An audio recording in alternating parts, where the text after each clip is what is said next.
Il y a bien longtemps, alors que je travaillais dans une parfumerie des Champs-Élysées, un homme entra dans la boutique et me demanda 2 flacons d'un même parfum. L'un pour sa femme et l'autre pour sa maîtresse, car vous comprenez, je ne peux tout de même pas rentrer à la maison avec le parfum d'une autre. Au mois de mai suivant, une dame d'un âge certain me demanda gentiment de parfumer une mouillette d'un fameux parfum de 1912.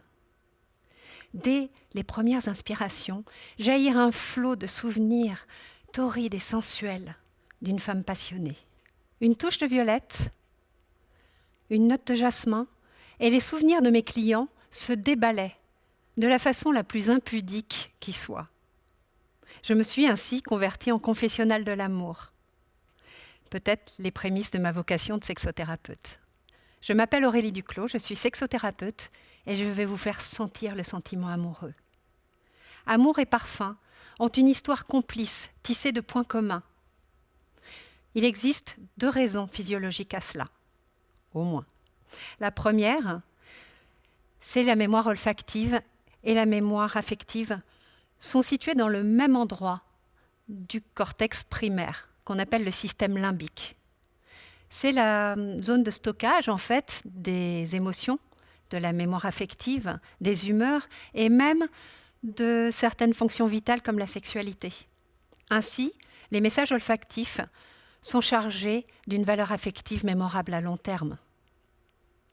Deuxièmement, le lien hormonal. Quand vous sentez quelqu'un, son odeur sui generis, c'est son empreinte olfactive unique, vient déclencher toute une réaction en chaîne d'hormones qui ont une influence chimique sur vos comportements amoureux et même sur votre attachement. Ainsi, amour et parfum ont une histoire complice tissée de liens communs. La composition olfactive d'un parfum, tel que vous le voyez à l'écran, est une pyramide dont le parfumeur, lorsqu'il crée et compose son parfum, cherche à trouver un équilibre. Note de tête, note de cœur, note de fond. Un peu comme la rencontre amoureuse. Tête, j'aperçois son visage. Cœur, j'ai envie d'aller plus loin. S'il me plaît, bien sûr, aller creuser. Et puis, si on s'entend bien, plus si affinité.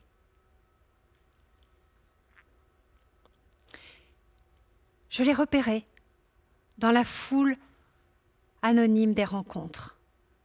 Il était unique et j'ai eu envie de le découvrir.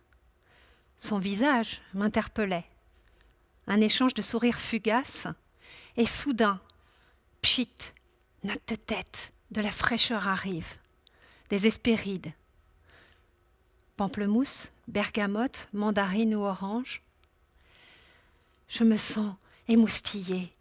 Quelque chose se déclenche en moi et je pétille, comme un regain de jeunesse, comme une fraîcheur aromatique, menthe, lavande, romarin. Oh, ça vibre en moi, je palpite. Son sourire m'attire et j'ai envie de le connaître, d'aller chercher ce qu'il a dans le cœur. Alors le cœur, c'est l'exploration. On s'ouvre l'un à l'autre comme une fleur. Rose, lilas, jasmin, premier frémissement printanier. Et puis, on échange nos complémentarités. On essaye de composer un bouquet ensemble. Le jeu, le tu, s'efforce de créer une ébauche de nous.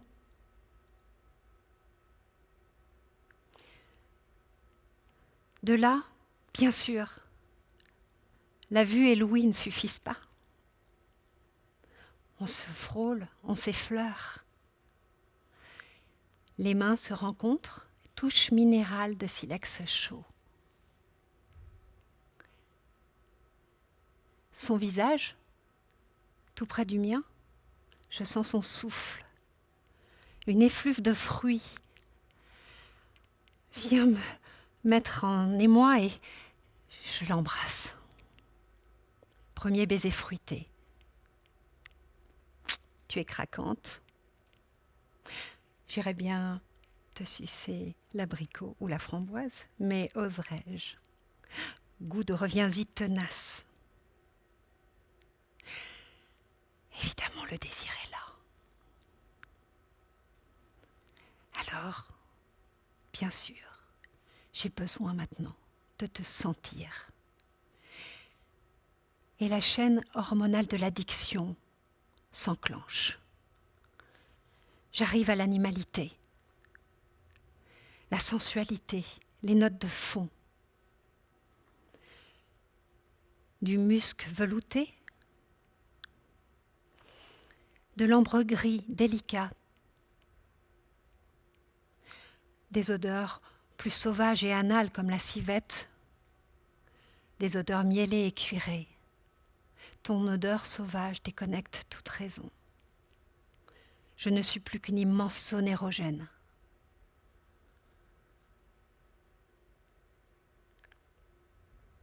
Et tout à coup, on fusionne dans une vague lente jusqu'à l'explosion fulgurante.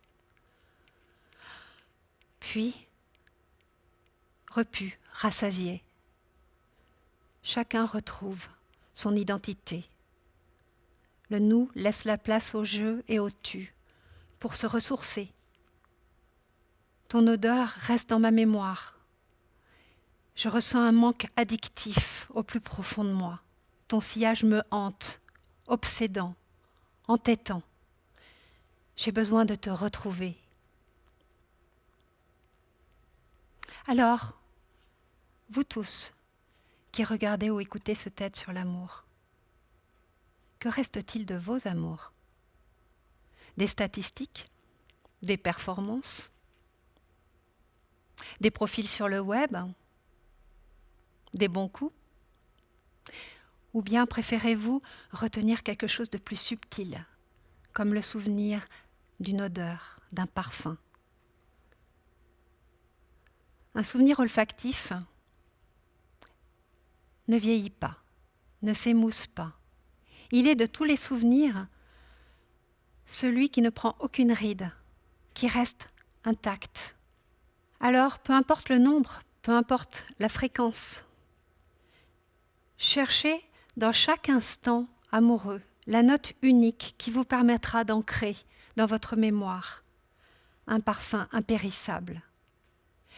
Et qu'importe la durée, un jour, un mois, un an, pourvu que vous restiez des êtres emplis d'émotions et vivants, comme cette petite dame entrée dans ma boutique un mois de mai pour y retrouver un parfum de 1912. Merci.